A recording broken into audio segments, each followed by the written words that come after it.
नमस्कार दोस्तों, study point में आपका स्वागत है। मैं मोहपाल आपका स्वागत करता हूँ। कैसे हैं? उम्मीद करता हूँ ठीक होंगे। आज हमने जो भूमंडल है उसका एक बहुत ही इम्पोर्टेंट चैप्टर ग्लोब, अक्षांश और देशांतर, इसके बारे में हम बात करेंगे। देखिए, अभी तक आपने हमारे चैनल को सब्सक्राइब नहीं किया हो तो सब्सक्राइब कर दें और बेल आइकन का बटन दबा दें, लाइक करें, कमेंट्स करें और दोस्तों को शेयर भी करें। एक बात और, वीडियो को स्किप ना करें, वीडियो को पूरा देखें, जैसे कि कोई नहीं पता कि एग्ज़ाम में हमारा लास्ट वीडियो से मिल जाए या फिर वीडियो के बीच से मिल जाए या शुरुआत वीडियो से ही क्वेश्चन मिल जाए। तो चलते हैं हम इस टॉपिक की तरफ।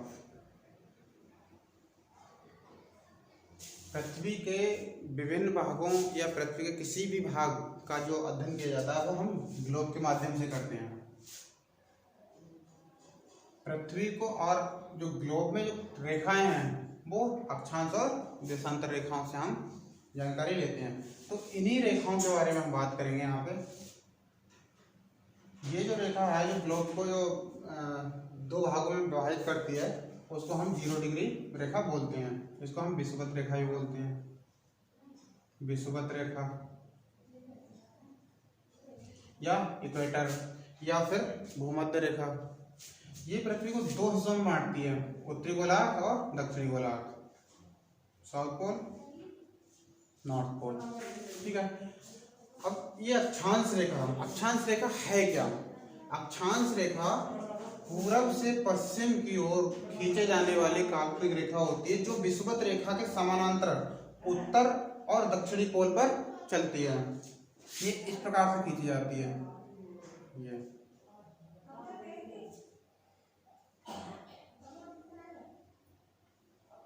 इसकी जो बीच की दूरी होती है एक अक्षांश से दूसरे अक्षांश के बीच समान होती है। और कितनी होती है? अक्षांश रेखा, इसकी जो दूरी होती है वो 111 किलोमीटर, यानी कि ये वाली।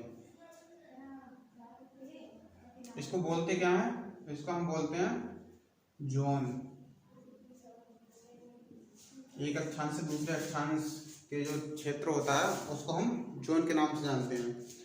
अब जो 0 डिग्री रेखा है या विषुवत रेखा है, इसके उत्तर में 23.5 डिग्री नॉर्थ में जो रेखा खींची जाती है उसको बोलते हैं हम कर्क रेखा। कर्क रेखा ये भारत से लगभग मध्य से होकर गुजरती है और 8 राज्यों से होकर ये गुजरती है। और 0 डिग्री से दक्षिणी गोलार्ध में, यानी कि यहाँ लगभग 23.5 डिग्री साउथ की तरफ, साउथ पोल की तरफ खींचे जाने वाली रेखा को बोलते हैं हम मकर रेखा।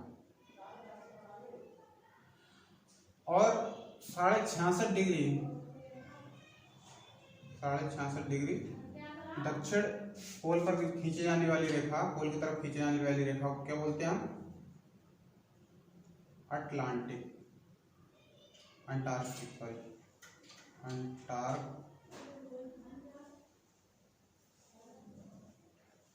रेखा।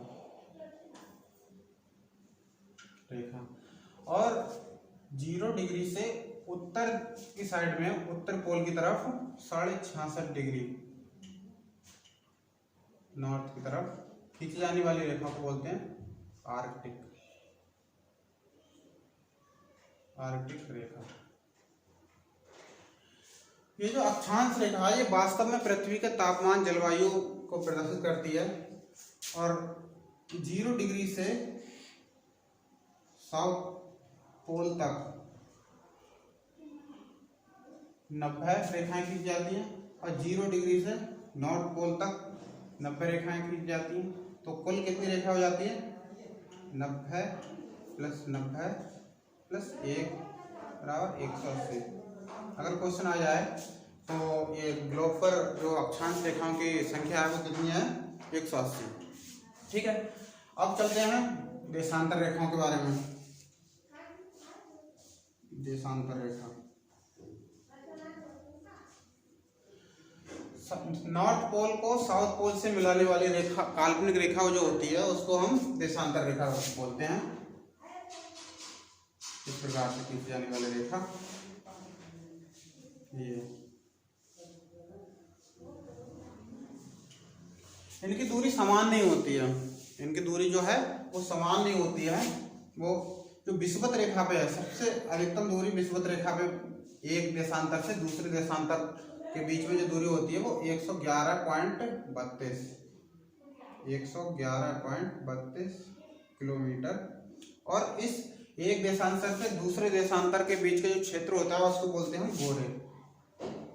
गोरे के नाम से जानते हैं। ठीक है, इसका जो पूर्वी साइड में इसको ईस्ट और पश्चिम साइड में वेस्ट।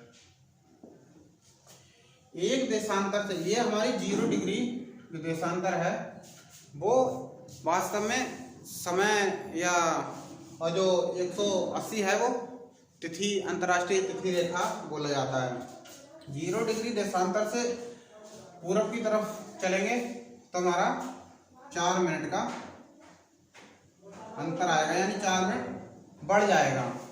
और पश्चिम की तरफ चलेंगे एक देशांतर से दूसरे देशांतर तक तो 4 मिनट माइनस हो जाएगा। ठीक है, अब जो हमारा जो भारत है वो लगभग जहाँ पर स्थित है, यानी कि 0 डिग्री से जो देशांतर है उससे पूर्व में और जो अक्षांश है उसके उत्तर में, तो इसकी स्थिति क्या बोलते हैं हम, भारत की उत्तर पूर्व, यानी उत्तरी गोलार्ध में है जो उत्तर पूर्व में। इसका जो समय रेखा है 0 डिग्री को जो समय रेखा है उसको याम्योत्तर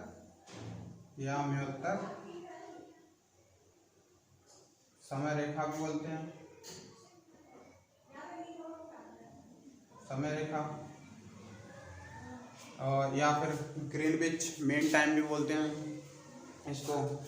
ये जो इंग्लैंड है, इंग्लैंड के ग्रीनविच शहर से के मध्य से होकर गुजरती है, इसीलिए इसको ग्रीनविच मीन टाइम भी बोलते हैं, याम्योत्तर समय रेखा भी बोलते हैं। और भारत की जो समय रेखा है वो 82.5 डिग्री पूर्वी देशांतर जो इलाहाबाद के मिर्जापुर के नैनी से होकर गुजरती है, इसमें 5.5 घंटे का अंतर होगा। यानी कि 0 डिग्री देशांतर रेखा पे अगर 12 बजे होंगे तो भारत में उस समय 5:30 बजे होंगे। इस जो समय रेखा है इसको 22 अक्टूबर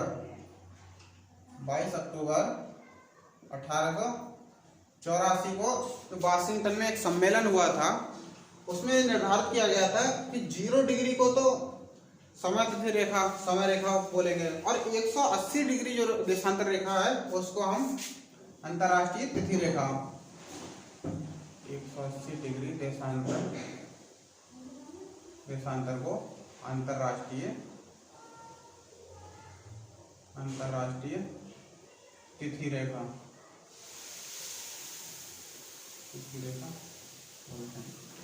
जो 180 देशांतर अंतर्राष्ट्रीय तिथि रेखा है वो एक देशांतर से दूसरे देशांतर पूर्व की तरफ जब चलेंगे तो हमारा 24 घंटा आगे बढ़ जाएगा।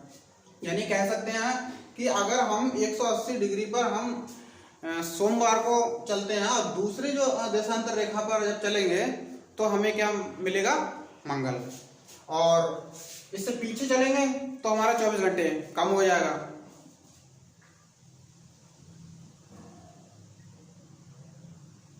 जो एक देशांतर से दूसरे देशांतर है वो 15 डिग्री का अंतर है, इसीलिए इसको 24 जोनों में बांटा गया है। पूरे जो ग्लोब है इसके जो तिथि रेखा हैं, तिथियों को 24 जोनों में बांटा गया है। अगर बात आ जाएगी देशांतर के जोन कितने हैं तो आएगा हमारा 24। ठीक है, तो हमने, और इनकी जो संख्या होती है देशांतर की, तो देशांतर की संख्या कितनी होती है, 180 प्लस 80 बराबर 360, यानी जो ग्लोब पर खींचे जाने वाले देशांतर रेखाएं उनकी संख्या कितनी होती है 360, और अक्षांश रेखाओं की संख्या कितनी होती है 180। ठीक है, अगर आ जाए 180 डिग्री जो देशांतर रेखा है उसको क्या माना गया है, उसको क्या बोलते हैं, तो उसको बोलते हैं अंतर्राष्ट्रीय तिथि रेखा। और 0 डिग्री देशांतर रेखा को क्या बोलते हैं हम, समय रेखा। ठीक है, तो हमने अक्षांश रेखाओं के बारे में पढ़ा, देशांतर के बारे में पढ़ा और ग्लोब के बारे में पढ़ा। अगर हमारा वीडियो अच्छा लगा हो तो शेयर करें, कमेंट्स करें और चैनल को सब्सक्राइब करना ना भूलें। नमस्कार।